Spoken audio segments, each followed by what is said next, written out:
لہذا یہ یاد رکھیں، جب حکمران کرپشن کرتا ہے وہ آپ کے اوپر ٹیکس لگاتا ہے، اس کی چوری کی قیمت آپ مہنگائی کے ذریعے ادا کرتے ہیں۔ تو یہ ایک نئی سوچ ہے، ایک نئی سوچ ہے کہ انشاءاللہ ایک وہ حکومت آئے جو بجائے بیٹھ کے عوام کا خون چوسے،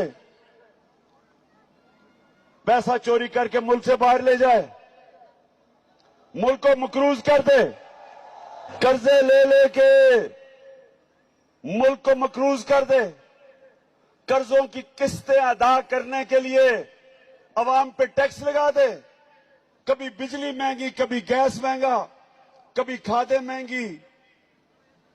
پیسے پٹرول ڈیزل۔ تو یہ ایک منٹ سنیں، یہ مہنگائی یاد رکھیں، یہ مہنگائی چوری حکمرانوں کی چوری اور کی قیمت عوام مہنگائی سے اپنے خون کی قیمت ادا کرتی ہے،